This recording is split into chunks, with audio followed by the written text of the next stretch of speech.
You are backstage. The curtain goes up, let's say in 20 minutes, and you are not running your lines or warming up your voice. You are running a different kind of checklist in your mind.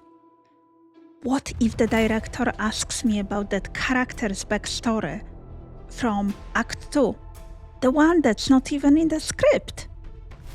What if the conductor wants a different bowing in the rehearsal and I look unprepared? What if someone asks about the translation of that one German word I skimmed over? I should have listened to 5 more recordings. I haven't read that article. And underneath all of that, one quiet conclusion. I'm not ready. Not because I haven't practiced, but because I don't know enough. If that feels familiar, you are likely what I call the expert performer. And this video is for you. I'm Dr. Maja Jankowska, a clinical and counseling psychologist, and I support the well-being of performing artists in many different ways. The expert believes something very specific, that to deserve to the stage, to be on that stage, you must be ready. You must know everything relevant and be able to anticipate absolutely every possible question, interpretation, or any potential curveball. Now, let's look at this. I'm not against preparation, believe me. I think that deep preparation is part of professional craft. But healthy expertise is flexible. It allows for the fact that live performance always contains the unknown, always. A new audience, an acoustic that changes, a conductor's different interpretation on that particular night, it always changes. The expert imposter pattern is different. It is very rigid. The threshold for ready keeps moving. You master one thing, and now you need the next. There is no arrival. You keep going. Only more research, more analysis, more hours of mental rehearsal that never quite settle your nervous system and never make you actually feel ready. Here is what I want to introduce you to. Psychologist Clance, who originally named imposter phenomenon, identified a cycle, and that cycle is perfectly mapped on the experience of the expert. Okay, the expert gets trapped in this cycle, and it goes like this. A performance audition is coming up, right? You feel anxiety and self-doubt. Instead of trusting your own existing competence, you engage in over-preparation. You rehearse for hours beyond what is useful. Maybe you listen to 10 recordings when actually 2 would do. You research details no one will ever actually ask you about. Then you perform. And actually, because you're over-prepared, maybe you do quite well. So what then? You feel temporary relief. But here is the trap. You don't attribute your success to your skill. What do you attribute it to? Yeah, you guessed, the over-preparation. So the next time any performance or audition or competition approaches, your brain says, I need to over-prepare again. That's what worked last time, right? Let's do it again. So the cycle continues. It deepens.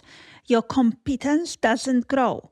Your anxiety about being underprepared grows. Okay, so there is this need to keep going, keep over-preparing. And you never actually learn in the process or in that cycle that you might have been ready hours ago, that all this over-preparation is futile. And actually, it's not a work ethic problem. This is a safety behavior that your nervous system has learned. Your brain has concluded, if I know everything in advance, I cannot be caught off guard. And being caught off guard means being seen as incompetent or worse, a fraud. So what do? You prepare not to express, not to connect with your audience, but to eliminate any possible surprise. The problem is, actually, live performance by definition contains surprise. You are trying to solve an unsolvable equation, in my view. And because you can never know everything, your brain concludes, I'm not ready.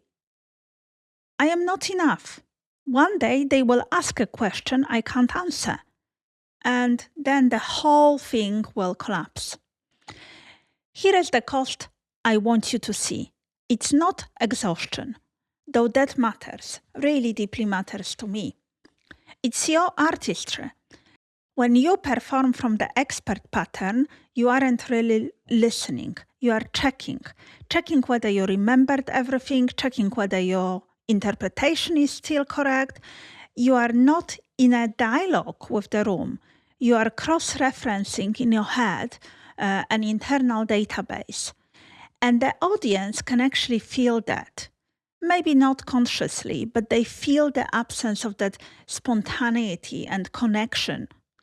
The slight delay maybe in your response, the way you hold back from the moment, because you are still looking for the right answer that actually doesn't exist yet.